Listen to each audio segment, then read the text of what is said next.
Pemirsa TV Tabalong yang dirahmati Allah Subhanahu wa taala, hukum wasiat yang ketiga adalah mubah. Hukum wasiat yang ketiga mubah ini berlaku bagi seseorang yang tidak kaya tetapi dia mempunyai ahli waris yang kaya-kaya gitu. Jadi anaknya ini kaya semua sudah. Bahkan bisa saja anaknya ini tidak lagi memerlukan harta waris dari orang tuanya. Jadi punya anak misalnya 4, keempat-empatnya ini kaya, sementara orang tuanya hartanya biasa-biasa saja, tidak sekaya anaknya. Dan si anak-anak ini bisa saja mereka seandainya tidak mendapatkan harta waris dari orang tuanya pun mereka biasa aja gitu karena sudah kaya. Nah maka bagi yang seperti ini hukum wasiat itu adalah mubah, jadi diperbolehkan gitu. Nah ini hukum wasiat yang ketiga. Kemudian hukum wasiat yang keempat adalah makruh. Makruh, hukum wasiat menjadi makruh wa tukrahu idza kana al-musi qalilal ma walahu warithun aw warathatun yahtajuna ilaih. Hukum wasiat menjadi makruh bagi seseorang yang mempunyai harta yang sedikit apabila sementara ahli warisnya itu nantinya memerlukan ke depannya harta waris itu. Jadi seseorang yang mempunyai harta yang sedikit dan ahli warisnya juga tidak kaya. Nah, itu bahkan ahli warisnya ini yahtajuna ilaih, memerlukan kepada harta waris itu nantinya. Nah, maka dalam kondisi seperti ini makruh hukumnya berwasiat. Jadi orangnya nih misalnya orangnya hidupnya pas-pasan, mohon maaf ini, atau misalnya ya tidak terlalu kaya lah. Nah sementara ahli warisnya anak-anaknya juga tidak kaya gitu, dan anak-anaknya ini kedepannya nanti perlu kepada harta waris yang ditinggalkan oleh orang tuanya, maka dalam kondisi seperti ini hukum berwasiat adalah makruh. Kalau yang pertama tadi mubah, kalau sebelumnya itu kan mubah, kalau anak-anaknya orangnya hartanya sedikit saja tapi anak-anaknya kaya-kaya semua gitu, itu mubah. Tapi kalau anak-anaknya juga tidak termasuk orang kaya, bahkan memerlukan nanti harta waris itu, maka itu hukumnya adalah makruh. Nah yang ketiga menurut pendapat imam yang 4, wasiat itu hukumnya haram. Pertama, wasiat itu hukumnya haram adalah wa tuhramu idza kana fiha idrarun bil warasah. Hukum wasiat itu menjadi haram apabila menimbulkan kerugian bagi ahli waris. Kemudian yang kedua, apabila wasiat itu dalam rangka untuk maksiat kepada Allah Subhanahu wa taala. Nah, itu tidak diperbolehkan itu.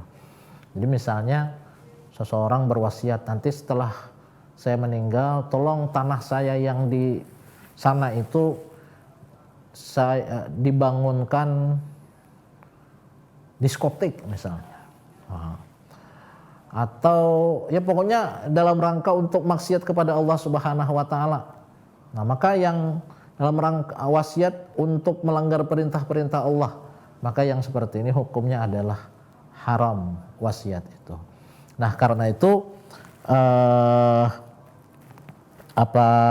apabila seseorang itu salah dalam berwasiat, apabila dia salah dalam berwasiat, bisa saja nanti ketika wasiat ini dijalankan, hal itu bisa menyebabkan seseorang itu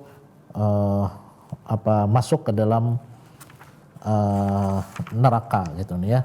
Sebagaimana dalam sebuah hadis disebutkan, innar rajula la ya'malu bi amali ahlil khair sab'ina sanah fa idza awsa jafa fi wasiyatihi fayuhtamu lahu bisyarri amalihi fayadkhulun nar. Jadi seseorang yang salah dalam seseorang yang berwasiat tetapi ternyata wasiat itu justru merugikan ahli waris atau dalam rangka untuk maksiat kepada Allah Subhanahu wa taala, maka hal itu bisa menyebabkan seseorang itu masuk ke dalam api neraka. Ma'asyiral muslimin rahimakumullah. Nah, kapan wasiat itu dijalankan gitu, atau kapan harta wasiat itu kita menjadi milik kita gitu. Di awal-awal kajian kita ini bahwa wasiat itu bisa menjadi milik kita kalau misalnya yang memberi wasiat ini sudah meninggal dunia. Nah, kalau dia masih belum meninggal dunia, maka harta itu masih kepunyaan dia. Apabila yang menerima wasiat meninggal lebih dulu, maka batal wasiat itu. Jadi la tastahiqul wasiyatu lil musalahu illa ba'da mautil musi ba'da sadadid duyun. Wasiat itu tidak bisa dimiliki oleh orang yang menerima wasiat kecuali apabila setelah kematian orang yang memberi wasiat, atau setelah orang yang memberi wasiat itu meninggal dunia. Itu yang pertama. Kemudian yang kedua, wa ba'da sadadid duyun, setelah membayar hutang. Jadi hutang itu didahulukan daripada melaksanakan wasiat. Fa'idha staghraqatil duyunu at-tirkata kulliha falaisa lil musalahu syai'un. Apabila hutangnya itu menghabiskan harta peninggalan semuanya gitu, falaisa lil musalahu syai'un, maka orang yang menerima wasiat ini tidak menerima apa-apa. Jadi misalnya nih, seorang kan berwasiat, mau berwasiat kepada seseorang untuk memberikan harta gitu, atau misalnya berwasiat untuk supaya harta itu diinfakkan untuk pembangunan musala misalnya.